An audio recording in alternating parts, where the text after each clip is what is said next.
Bom dia, nono ano. Bom dia, bom dia, bom dia. Vamos lá, vamos corrigir então o módulo 14 para a gente poder entrar de férias, mini férias, ficar aproveitando. Então vamos lá, pega a sua apostila e acompanha comigo aqui na página 168. 168. Pode abrir aí na 168? Não exatamente, a gente está na 169 para poder fazer o exercício em questão. Mas eu queria comentar uma situação, problema que eu não cheguei a falar na aula e queria comentar alguma coisa com vocês sobre isso. Vamos lá? Abriram? Então tá. Tá assim escrito: situação, problema. Imagine que você recebeu uma carta oficial repleta de inadequações em relação à norma padrão. O que você pensaria sobre a eficiência e a competência dessa instituição? Como agiria diante disso? Aí aqui pede para discutir com os colegas, mas aí a gente não vai discutir, eu só quero que vocês parem e pensem um pouquinho, né? É... Quando você recebe uma carta oficial, por exemplo, do colégio, né? O colégio envia aqueles comunicados e tal. Imagina se o colégio envia um ofício, né? Avisando sobre, sei lá, uma Olimpíada que tem, alguma coisa. E lá ele não é inadequado, não usa a norma padrão da língua, escreve cheio de erros. Como que você e os seus familiares iam ver esse tipo de erro? Eu acredito muito que você vai dizer que não ia ver com bons olhos, né? Uma instituição, quando né, emite um ofício, ou quando você faz um requerimento pedindo alguma coisa, você tem ali que usar de acordo com aquilo que é necessário para caracterizar aquele gênero textual. Não é como se fosse uma carta pessoal onde a gente de repente pode cometer erros e aí aquela pessoa, né, que é querida nossa e tal, não vai dar a bola para esse tipo de coisa. Mas quando é um oficial, aí as coisas são diferentes, não é verdade? Então, concluindo, aqui na página seguinte, diz assim: os gêneros textuais ofício e requerimento seguem um modelo de carta oficial, são utilizados em situações específicas e obedecem a características particulares. Então, após a leitura dos textos e a compreensão das características estruturais, você poderá tanto conhecer como produzir esse tipo de texto, né? Reconhecer e produzir esse tipo de texto. Tudo bem? Então, agora a gente vai pro aplicando o conhecimento e vamos ler aqui para a gente ver do que se trata. Vamos lá? Vamos lá. Leia o texto a seguir para responder as questões de 1 a 8. Rio de Janeiro, 5 de fevereiro de 2018. Então, o que a gente já percebeu aí? Que a gente tem local e data logo acima, que faz parte, né, do gênero carta, né? Aquele gênero que você aprendeu tempão, né? Nem agora. Quando você vai escrever uma carta, você põe local e data. Isso é comum, não é isso?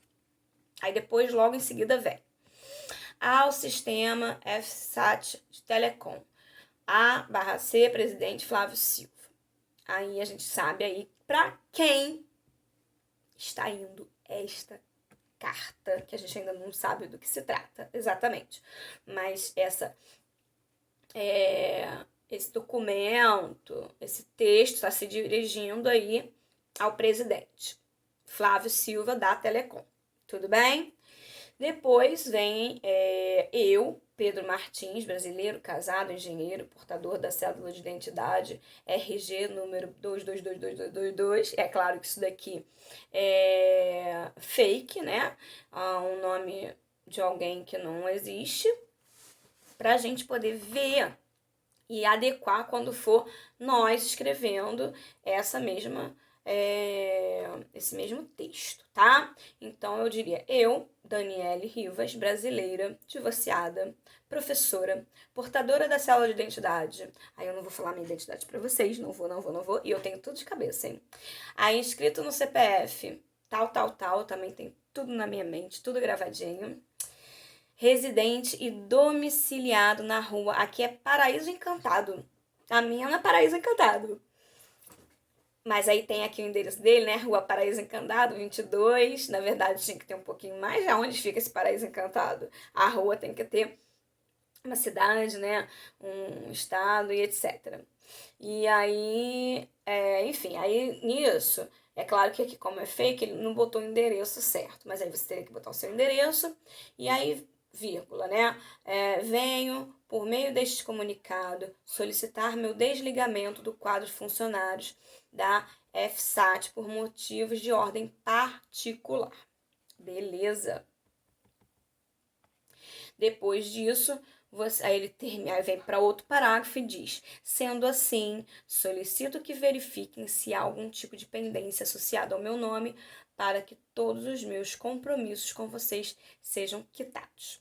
Aí no outro parágrafo ele botou: recomendo, vírgula, outro sim, vírgula, que façam um pronunciamento oficial sobre minha saída da empresa. Depois disso, do corpo do texto, do requerimento que ele fez, porque isso daqui a gente acabou de ver que ele está pedindo alguma coisa. Se ele está pedindo alguma coisa, ele não está informando, ele está pedindo. Então é um requerimento, ele está fazendo uma requisição, certo? E aí no final ele põe abraços, Pedro Martins. Que Pedro Martins é a pessoa que está escrevendo esse texto, e ele faz ali no final uma despedida, que também é uma característica comum em cartas. Quando eu digo cartas, né, eu tô falando de cartas simples, né, cartas pessoais.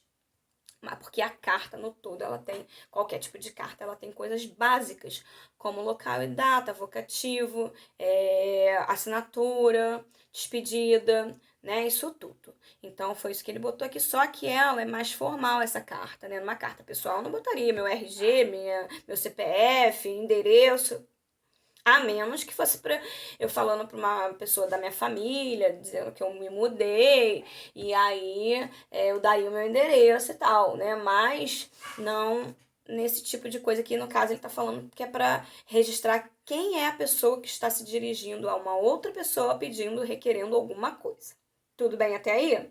Tá tranquilo? Então vamos lá. Número 1. Considerando a carta lida em seu objetivo principal, é possível classificá-la como carta de requerimento? Sim, não. E aí? Na verdade, apesar de ser uma solicitação, trata-se de uma carta de demissão. Olha aí, parecendo uma carta de requerimento. Na verdade, ele está requerendo a demissão dele, o pedido de demissão. Mas você tem que ter esse jogo de cintura aí, que é um gênero particular, que na verdade você não saberia até eu explicar agora, tá? Ele tá requerendo alguma coisa, fazendo um pedido? Está. Requerer é fazendo um pedido. Mas é uma carta de requerimento comum? Não, é um gênero especial, tá? Que o objetivo aí é solicitar à direção da empresa o desligamento de um funcionário. Então, apesar de ser uma solicitação, eles não chamam de carta de requerimento. Mas existe aí sim uma requisição, né? Que é, no caso, a demissão dele. Tudo bem? Ficou claro? Então, vamos lá. Número 2. No vocativo da carta, temos a abreviatura A/C.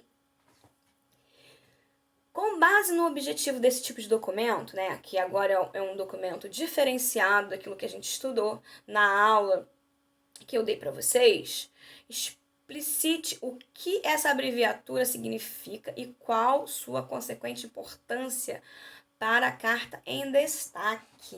E aí, será que você soube fazer? Vamos lá.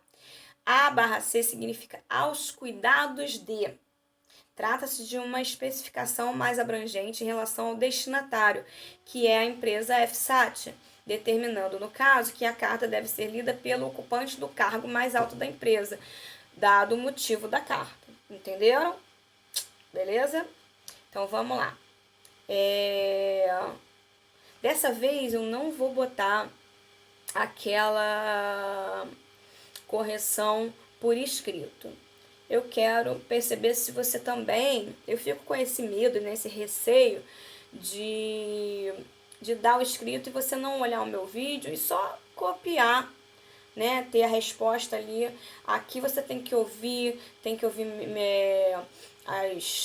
observações que eu faço, quando eu dou o escrito para vocês, é aquele negócio nu e cru ali, sem nada mais. Então, nesse processo, vocês estão no 9º ano, já estão grandinhos, né? Bem mais do que a tia, já estão super responsáveis e já são capazes de perceberem que a resposta que eu tô dando pode não ser exatamente o que vocês me deram e o que vocês escreveram. Vocês tiverem que ouvir de novo a minha resposta, volta o vídeo, escuta e perceba se foi parecido com o que você disse e quis dizer a mesma coisa. Você não precisa modificar. Mas se for o caso de modificar também, é só você ouvir de novo e entender. Eu quero que você compreenda o que foi dito e possa ter a capacidade de botar com as suas palavras. Entenderam? Sem essa transcrição objetiva, tá bom? É muito importante isso para o desenvolvimento intelectual de vocês. Depois vamos lá agora, número 3. A linguagem formal é uma das principais características das cartas oficiais. Retire do corpo da carta um vocábulo que destoa desse padrão de formalidade. Então, a gente tem lá o pronome vocês, tá? O pronome de tratamento vocês. Você não é muito formal, muito pelo contrário, né? Você, no caso aqui, é informal, tá bom? Vamos lá para número 4.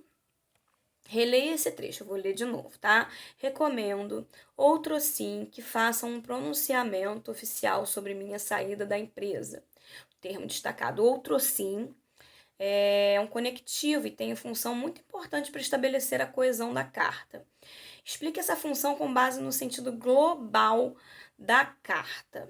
Então, esse conectivo outro sim, ele é usado para evidenciar outro pedido pelo remetente da carta, articulando com as solicitações feitas anteriormente no texto. Então, tem a ver com outra requisição, outro pedido, tá bom? Na número 5, diz assim: todas as escolhas linguísticas de um texto precisam estar adequadas ao gênero e ao destinatário. Na despedida da carta, você leu há uma saudação inadequada, tanto em relação ao gênero quanto ao destinatário. Né? Fizeram de propósito isso, para a gente poder ver e achar meio estranho. Identifique e explique por que ela é inadequada. No caso aí é abraços, né? É extremamente informal e não é usado por pessoas que você não conhece ou que tem pouca intimidade, tá? No caso, o presidente da empresa, não é para você ter esse grau todo de intimidade, beleza? Depois, você tem aqui, propõe uma nova despedida para o texto, adequando a linguagem e tal. E é claro que essa resposta é pessoal, tem um monte de alternativas e eu vou te dar um exemplo de formalidade, atenciosamente. Atenciosamente, Daniele Rivas. No meu caso, se eu fosse botar, eu botaria atenciosamente, que é uma coisa bem formal. Eu não tenho intimidade lá com o dono da empresa, presidente. E aí eu uso isso, pra mim já basta, tá? Número 7. Apesar de o destinatário da carta ser nominalmente o presidente da empresa, há marcas linguísticas que evidenciam um direcionamento a mais de uma pessoa. Retire do texto que tipo de palavras que dizem isso. Então, no caso, não está dirigindo só uma pessoa, mas um conjunto de pessoas responsáveis por essa empresa, que no caso tem, verifiquem, vocês e façam, tá no plural, então chamando aí mais de um responsável. Na número 8 diz o seguinte: se você fosse o presidente dessa empresa, recebesse uma carta semelhante de um funcionário solicitando desligamento por motivos pessoais, qual seria a melhor postura a ser tomada? Justifique. No caso, isso é pessoal, eu também vou falar a resposta que está aqui no meu gabarito, mas você sabendo que o que você botou está muito bom. Vamos lá. Vocês têm que defender boas posturas, tá? Um diálogo de um funcionário com um presidente, né, de uma instituição teria que ser um pouquinho mais formal e tal. Então, o contexto dessa solicitação teria que ser um pouco mais formal, por conta de ser aí um desligamento de uma empresa, não é um assunto engraçado, do cotidiano, não é, né, gente? Então, a gente tinha que ter um pouquinho mais de compostura. tá? E aí, depois desenvolvendo as habilidades, aquela que é só marcar a resposta correta, hein? Então, vamos lá, ó. Assinale a única opção que não caracteriza o gênero da carta oficial. Então, o que eu vou fazer? Vou ler os que são de carta oficial, tá bom? Aí você vai saber qual que não é, ó. Comunicação formal destinada a alguma autoridade pública, empresa ou pessoa física. Esse é, então não era para marcar. A assinatura como forma de tornar o documento único. Também estaria certo. Local e data como itens extremamente necessários. Vocativo sempre adequado ao destinatário escolhido. Então a única que não caracteriza é a letra A, que diz linguagem especializada como forma de expressão. Isso não, né? Eu não posso me expressar de qualquer maneira. Na número 2 diz o seguinte: sabemos que as escolhas pronominais precisam sempre estar adequadas ao destinatário da carta oficial. Quando diz, ele usou aqui, né, escolhas pronominais, está falando, gente, de pronome de tratamento, tá? Tem vossa é um monte de coisa e tem o você, que, né, é um pronome de tratamento também, bem inadequado para essa situação, né, como a gente viu. Então, a melhor escolha para uma carta enviada a uma autoridade religiosa. Será que você sabe? Religião, religiosa, qual seria a. Que eu ia usar? Quem botou letra C acertou, Vossa Eminência. Isso aí. Número 3. No gênero requerimento, o remetente, na maioria das vezes, se preocupa com o quê? No caso, quem botou letra B acertou, ó. A solicitação de uma medida.